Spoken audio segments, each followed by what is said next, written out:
je faisais partie de la commission des affaires étrangères, mais on n'a jamais eu un tel dynamisme dans cette commission. Et ça, je pense que nous le devons à la présidente Fatou Cissé Goudiaby d'abord.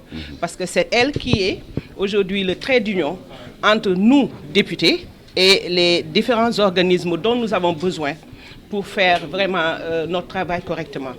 Et je tiens à remercier et à féliciter M. Khoureyssi Thiam. Je pense que sa détermination n'est plus à démontrer. Maintenant, au Sénégal, il l'a été, et nous avons été dans la diaspora, lui et moi. Et Alhamdulillah Rabbil Alamin, que Fès est tombé entre de très bonnes mains. J'ai été là. Nous avons été interpellés plusieurs fois par nos compatriotes de la diaspora en tant que députés, et on n'a jamais pu donner les informations qu'il faut pour les aider à accéder au service du Fès. Et aujourd'hui, nous sommes là avec lui. C'est une première aujourd'hui que nous soyons en face du responsable du Fès et avec une transparence, j'en suis sûre et certaine, vraiment qui va conduire ces travaux. Et je suis sûre avec M. Khoureyssi Thiam que ces services, il le fera sans aucune considération partisane, parce que nous avons été victimes de cela, nous les Sénégalais de la diaspora.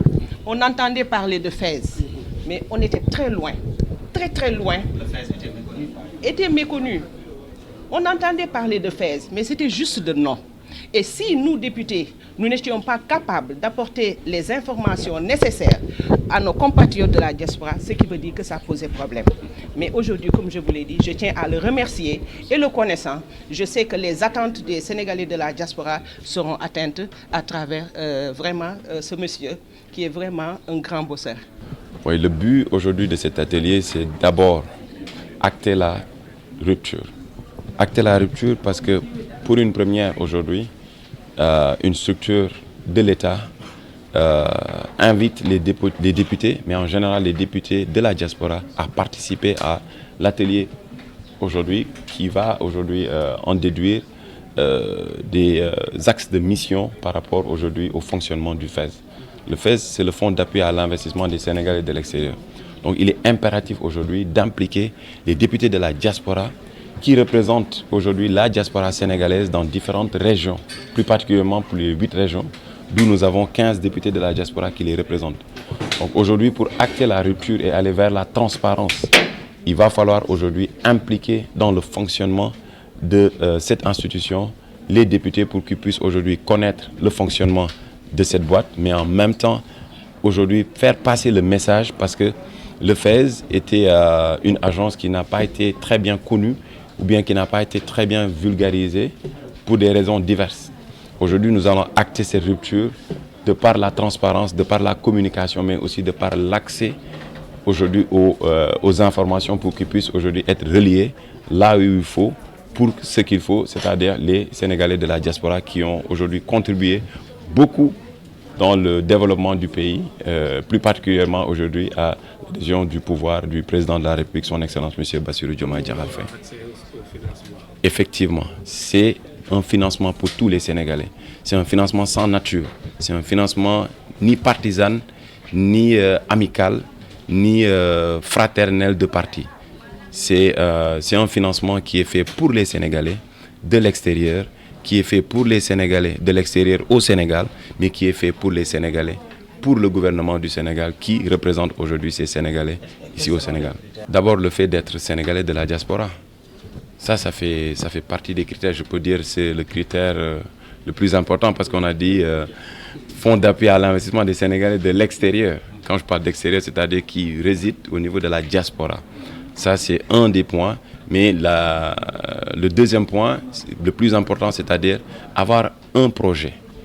Et ce projet doit faire un circuit bien déterminé. Après le dépôt du dossier au niveau du ministère des Affaires étrangères, il y a un circuit avec la DAIP qui va être aujourd'hui le bras armé pour le FES, pour sélectionner ces projets avant de l'acheminer aujourd'hui sur la table du FES pour aujourd'hui acter le financement. Effectivement, aujourd'hui, la diaspora joue un rôle important, d'où j'ai souligné tout à l'heure, avec un apport de plus de 1847 milliards infligés aujourd'hui dans le fonctionnement, mais je veux dire fonctionnement personnel. Il va falloir aujourd'hui trouver d'autres axes d'investissement de cet argent parce que ça représente plus ou moins un tiers du budget du Sénégal. Une somme telle doit pouvoir être aujourd'hui utilisée à des intérêts plus considérables pour le Sénégal, mais aussi pour le développement du Sénégal. Donc aujourd'hui, le FAISE jouera un rôle aussi important de pouvoir aujourd'hui redirecter cet argent, c'est-à-dire rediriger, autant pour moi, rediriger ces fonds pour qu'ils puissent aujourd'hui avoir un impact considérable dans le fonctionnement financier du Sénégal de par ses fils qui résident au niveau de la diaspora. Les passeports, nous avons un gros problème parce qu'il y a un problème de talent. Alors, le régime actuel, ils ont trouvé une dette vers la Malaisie des milliards et des milliards, raison pour laquelle on pleure tous, nous n'avons pas de passeport. Cependant, le régime actuel ne doit pas s'arrêter cela parce qu'il y a des enfants dans la diaspora, ils ont perdu leur travail car ils n'ont pas renouvelé le titre de séjour parce qu'ils n'ont pas de passeport. Ils ne sont pas inscrits dans les universités parce qu'ils n'ont pas de passeport. Donc, l'État du Sénégal a pris ce problème sur lui. S'est engagé vis-à-vis de la population pour nous donner ces talents.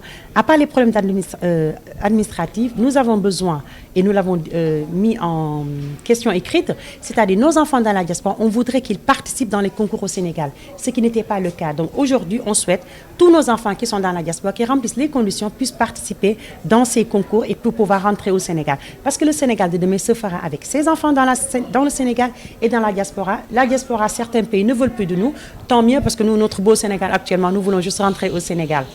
Alors plus ou moins je saurais vous le dire parce que c'est des individualités que nous avons été confrontés à cela, mais surtout nos frères étudiants. Nos frères étudiants, beaucoup n'ont pas pu s'inscrire parce qu'ils n'ont pas eu les passeports et d'autres individuellement ils te disent moi je n'ai pas pu, j'ai perdu mon travail. Il y a eu beaucoup de cas qui ont été rapportés.